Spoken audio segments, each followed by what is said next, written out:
কেবলমাত্র দুটো কাঁচা আলু দিয়ে আপনারা পুরো পরিবারের জন্য বানিয়ে নিতে পারেন খুব সুন্দর একটা নাস্তা, যেটা বানানো খুব সোজা এবং খেতেও দারুণ স্বাদের হয়ে থাকে। তার জন্য স্কিপ না করে ফুল ভিডিওটি দেখুন। আর যদি আমার ভিডিওটি ভালো লেগে থাকে তাহলে অবশ্যই একটা লাইক ও শেয়ার করে দেবেন।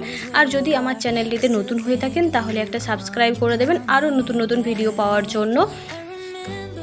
তো এর জন্য আমি প্রথমেই গ্যাসের উনুনটা জ্বালিয়ে তাতে একটা কড়াই চাপিয়ে দিয়েছি, আর তাতে আমি 1 চামচ মতো তেল দিয়ে দিয়েছি, আর ফোড়নে দিয়ে দিয়েছি আমি গোটা জিরে আর একটু গোটা সর্ষে।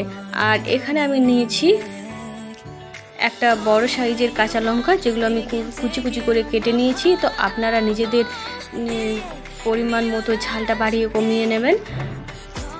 তারপর দিয়ে দিয়েছি আমি এখানে সামান্য একটু হলুদ গুঁড়ো, একটু কাশ্মীরি লঙ্কার গুঁড়ো, একটু ধনে গুঁড়ো, একটু জিরে গুঁড়ো আর একটু গোলমরিচের গুঁড়ো। সব গুঁড়ো মশলাগুলো দিয়ে এরপর আমি আলুগুলোকে কুচি কুচি করে কেটে নিয়েছিলাম গ্রেটারের সাহায্যে। তো সেগুলো আমি তেলের মধ্যে দিয়ে দেব, আর দিয়ে বেশ ভালো করে হাতের সাহায্যে এটা আমি নাড়াচাড়া করে নেব।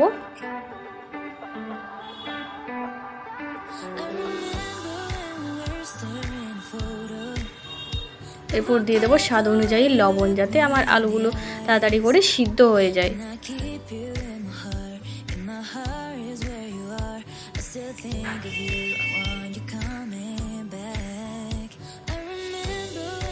আর দিয়ে দেবো নুনটা ব্যালেন্স করার জন্য সামান্য একটু চিনি।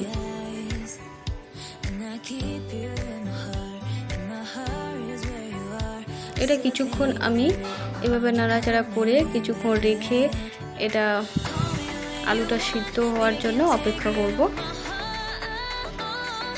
আমার আলুটা সিদ্ধ হয়ে গেছে। এরপর আমি দিয়ে দেব এখানে 2 কাপ মতো জল।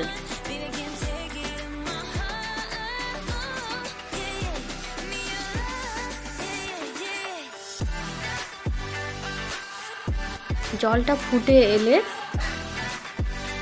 এর মধ্যে দিয়ে দেব আমি সুজি। এখানে আমি 1 কাপ মতো সুজি নিয়েছি।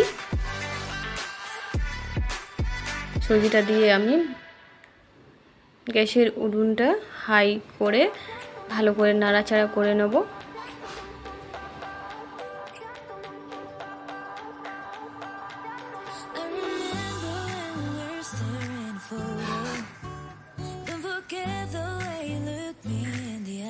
এইরকম শক্ত শক্ত হয়ে এলে এটাকে আমি নামিয়ে নেব।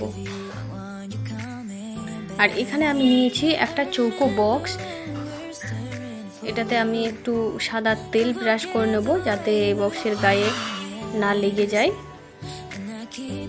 চারদিকটা আমি ভালো করে তেল ব্রাশ করে নেব।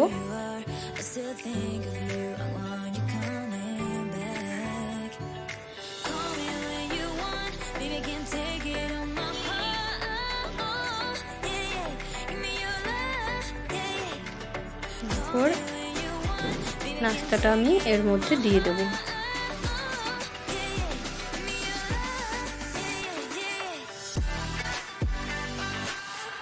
আর একটা চামচের সাহায্যে চারদিকে ভালো করে ছড়িয়ে নেব।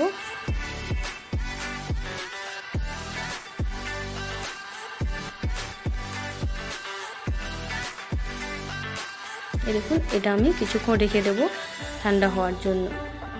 তো এখানে আমি প্রায় আধা ঘন্টা মতো রেখে দিয়েছিলাম এটা সেট হওয়ার জন্য আর ঠান্ডা হওয়ার জন্য। তো এই দেখুন, এটা কত সুন্দরভাবে সেট হয়ে গেছে। এরপর একটা আমি ছুরি নিয়েছি, আর ছুরির সাহায্যে এটাকে আমি কেটে নেব। প্রথমে মাছ বরাবর আমি কেটে নিয়েছি, তারপর 3 ভাগ করে এইভাবে চৌকো চৌকো করে কেটে তারপর আমি এইভাবে 3 কোণা শেপ দিয়ে এই নাস্তাগুলোকে কেটে নেব। এই দেখুন কত সুন্দরভাবে এগুলো কাটা হয়ে গেছে। আর এইভাবে আমি শেপ দিয়ে নিয়েছি। তো এগুলো তো কাটা হয়ে গেছে। এরপর এগুলোকে আমি ভালো করে সুন্দর করে ভেজে নেব। তার জন্য গ্যাসের উনুনে আমি একটা ফ্রাইং প্যান চাপিয়ে দিয়েছি আর তাতে কিছুটা সাদা তেল দিয়ে দিয়েছি। তেলটা বেশ ভালো করে গরম হয়ে এলে একটা একটা করে নাস্তা আমি এই তেলের মধ্যে ছেড়ে দেব। তো এই প্যানের মধ্যে আমার যতগুলো নাস্তা ভাজা যাবে অতগুলো আমি দিয়ে নিয়েছি। বাকি নাস্তাগুলো আমি এগুলো ভাজা হয়ে গেলে পরে দিয়ে দেবো। এগুলোকে ভালো করে আমি উল্টে পাল্টে ভেজে নেব। এই দেখুন নাস্তাগুলো আমি এভাবে ব্রাউন কালার করে ভেজে নিয়েছি। দেখুন কালারটা কত সুন্দর এসেছে। আর এগুলো খেতে কিন্তু খুবই মুচমুচে হয়। তো এগুলো তেল থেকে আমি তুলে নেব। আর বাকি যে নাস্তাগুলো আমার বেঁচে ছিল সেই নাস্তাগুলো আমি তেলের মধ্যে দিয়ে এগুলোকে ব্রাউন কালার করে ভেজে তুলে নেব। তো সব নাস্তাগুলো আমার ভাজা হয়ে গেছে। এরপর একটা প্লেটের মধ্যে এগুলো আমি তুলে নিয়েছি। এই দেখুন নাস্তাগুলো খেতে কিন্তু খুবই মুচমুচে আর দারুণ স্বাদের হয়ে থাকে। এগুলো আপনারা সসের সাথে খেতে পারেন বিকেলবেলার নাস্তা হিসেবে। তো নমস্কার, সবাই ভালো থাকবেন। দেখা হবে আবারও পরবর্তী ভিডিও নিয়ে।